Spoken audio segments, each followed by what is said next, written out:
Ja, moin meine lieben Freunde, herzlich willkommen zum neuesten Video und das mal, wie ihr seht, macht das bitte nicht mit dem TÜV. 11 Punkte, die ich mir überlegt habe, wo sicher für den einen oder anderen hilfreich kann sein, wo frisch mit dem TÜV anfängt. Und ja, erster Punkt, gleich losschrauben. Und damit ist nicht gemeint, gerade losballern, losheizen, sondern losschrauben mit Putzen.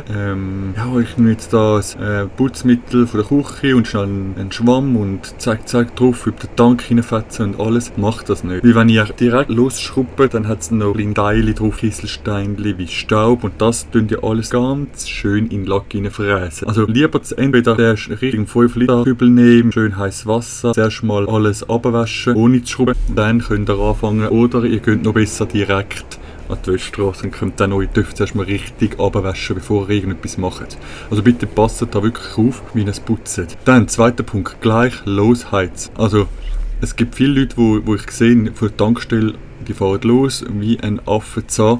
Gut, bei der Tankstelle ist es vielleicht schon warm, der TÜV, aber nicht gerade losheizen. Der TÜV muss erstmal eingefahren werden, muss erstmal Temperatur bekommen. Warum? Weil die ganzen Teile durch, die müssen alle erstmal die ganze Metall sich ausdehnen. Es gibt ja auch ein bisschen Spiel in den Teilen. Das muss erstmal ein bisschen, ja, man hört es auch beim Losfahren. Man merkt es auch, dass er noch nicht so stark. Also bitte macht das nicht. Dann dritter Punkt, Schlösser mit Öl schmieren. Da habe ich auch schon viel gehört von Leuten, die sagen, ja, mein Schloss geht nicht mehr gut. Warum? Ich habe es doch mit Öl gemacht. Öl verharrt. Öl wird irgendwann immer dicker und dann geht das Schloss immer schwerer zum Aufmachen. Also es gibt extra Schlossöl.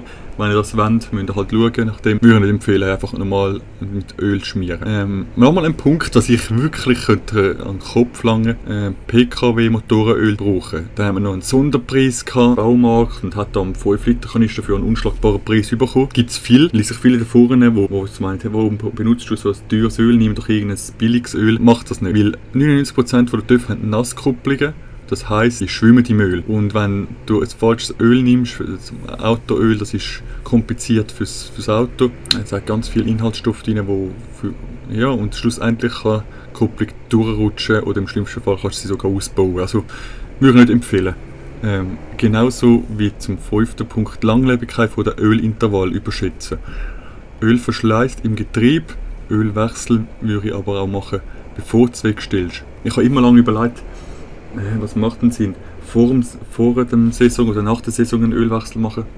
Und dann habe ich immer gesagt, nachher machen. Wenn man wieder losfährt, macht das keinen Sinn, aber es macht Sinn, vorne machen, weil das Problem ist, dass das Öl wird irgendwann, ja, es zersetzt sich und dann gibt es Gift, Schadstoff und die fressen dann das Getriebe an.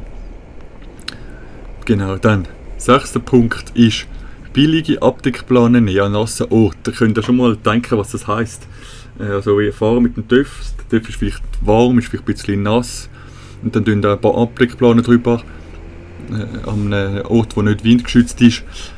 Ja, was passiert? Die Abdeckplane windet sie geht vielleicht am Auspuff irgendwo, klebt am Auspuff fest oder dort der Plane dort flattern und je nachdem den Tank, ja, vielleicht verkratzen oder kleine Kätzchen reinmachen. Also wirklich schauen, dass ihr die stramm anziehen, die Abdeckplane, und wenn es vielleicht geht an einem windgeschützten Ort, ich weiss es geht nicht immer, aber wo man aufpassen.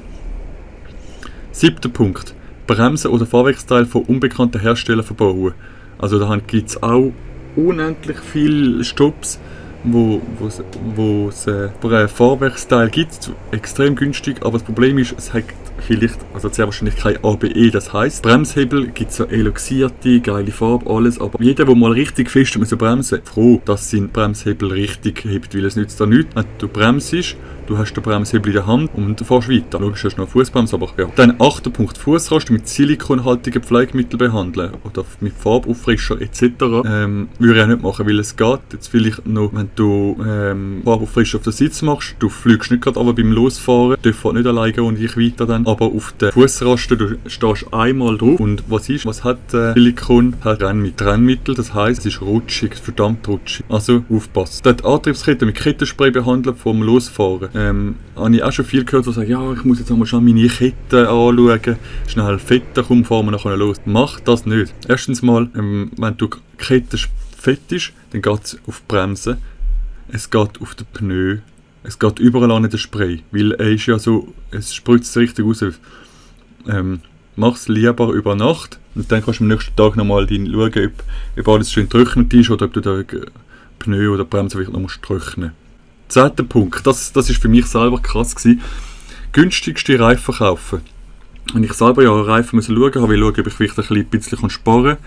Aber ihr müsst wirklich schauen, was für ein Reifen für euer TÜV gut ist, weil es gibt entweder für Langstrecken, für Tourer, für Rennmaschinen, je nachdem, was du für ein Pneu hast, ist der schneller abgenutzt oder nicht. Also könnt wirklich bitte schauen, in Foren schauen, was ist für meinen TÜV der richtige Pneu. Das ist nicht einfach so, ja, ich kaufe irgendetwas. Dann, 11. Punkt, Pflegemittel dick auftragen. Das habe ich selber schon mal gehabt. Ich habe richtig viel Pflegemittel auftragen. Ich dachte, ja, viel nützt viel. Ja, am Schluss sieht es aus wie eine Speckschwarte in den TÜV. Und du bringst das dicke Scheisspflegemittel, Glanzmittel nicht mehr runter. Also dort wirklich wenig drauf tun. Und ja, somit alle 11 Punkte haben wir durchgehabt. Wenn ihr etwas noch habt, schreibt es gerne in die Kommentare. Und dann bis zum nächsten Mal. Euer Obscuro94. Ciao miteinander.